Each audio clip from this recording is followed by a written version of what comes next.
বিচ্ছেদের পর সদ্যই নতুন করে সংসার পেতেছেন অভিনেত্রী ইনফ্লুয়েন্সার সুস্মিতা রায়। তাকে বহু মানুষ যেমন শুভেচ্ছা জানিয়েছেন, তেমন কটাক্ষও করেছেন অনেকে।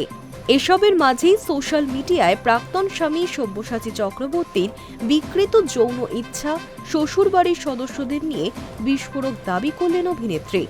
পাল্টা সুস্মিতার বিরুদ্ধে ভয়ঙ্কর অভিযোগ তুললেন প্রাক্তন স্বামী। ফেসবুক পোস্টে দাবি করেছেন 5টা বিয়ে সুস্মিতার। বিবাহিত হওয়া সত্ত্বেও নাকি একাধিক সম্পর্কে জড়িয়েছিলেন অভিনেত্রী। প্রতিবাদ করে অত্যাচারিত হয়েছেন সব্যসাচী। বিষয়টা ঠিক কি?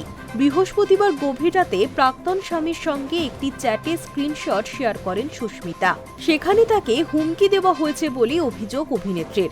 এরপর তিনি লাইভে আসেন, সেখানেই অতীত তুলে ধরেন। অভিযোগ করেন এখনও চক্রবর্তী পরিবার অর্থাৎ সব্যসাচী ও সায়ক তার গোপন কথা ফাঁস করার হুমকি দিচ্ছেন, তাই নিজেই সব জানাবেন বলে জানান। সেই লাইভেই নিজের একাধিক বিয়ে ও সম্পর্কের কথা স্বীকার করে নেন তিনি। এরপরই প্রাক্তন স্বামী সব্যসাচীর বিকৃত যৌনতা নিয়ে মুখ খোলেন।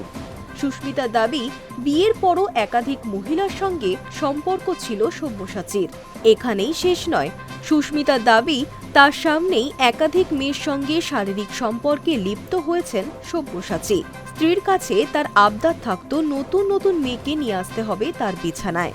দাম্পত্যে উষ্ণতা বাড়াতে থ্রিসামের প্রস্তাবও দেন। এছাড়া বিভিন্ন জিনিস ও টাকা পয়সা তো নিয়েছেনই। সুস্মিতার যুক্তি, তিনি ভালোবেসে সবটা মেনে নিয়েছেন, কিন্তু একটা পর্যায়ের পর বাধ্য হয়েছেন ডিভোর্সের সিদ্ধান্ত নিতে, কারণ চক্রবর্তী পরিবার চায়নি সন্তান আসুক তার কোলে। এরপরই সোশ্যাল মিডিয়ায় দীর্ঘ পোস্ট করেন সব্যসাচী। তিনি লেখেন, প্রথমত সুস্মিতার এটা 5 নম্বর বিয়ে। আমার সঙ্গে আলাপ দ্বিতীয় বিয়ের সময়। আমি একটু ধাক্কা খেলেও হজম করেছি। ওর প্রবল সন্দেহবাদিকতা আমি সহ্য করেছি, মার খেয়েছি। সুস্মিতার মারধর, অশান্তি, একাধিক সম্পর্ক বাড়াবাড়ি ছিল। প্রশ্ন তুললে আমার ঘাড়ে ফেলা হতো। আমার চরিত্র নিয়ে একইভাবে প্রশ্ন উঠত।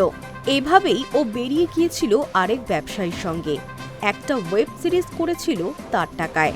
সুস্মিতা বরাবরই বড়লোক হতে চাইত। বিয়ের পর সত্যি আমাদের আর্থিক অবস্থা ভালো ছিল না। ও এর সুযোগ নিয়ে দিনের পর দিন স্বেচ্ছাচারিতা করে গিয়েছে, বদলে আমাকে গিফট দেওয়ার ব্যবস্থা। ওই পোস্টে সব্যসাচী লিখেছেন, সাবাস সুস্মিতা, আপনি জিতে গিয়েছেন, আমরা হেরে গেছি, আমি হার মানলাম। এরপরও ফেসবুকে একাধিক পোস্ট করেছেন সুস্মিতা। সব্যসাচীর সঙ্গে তার আর্থিক লেনদেন তুলে ধরেছেন। প্রাক্তন স্বামীর ভাই সায়কের সঙ্গে তার কথোপকথনের রেকর্ডিং তুলে ধরেন। সেখানেও তার ব্যক্তিগত জীবন নিয়ে আপত্তিকর মন্তব্য করেছেন।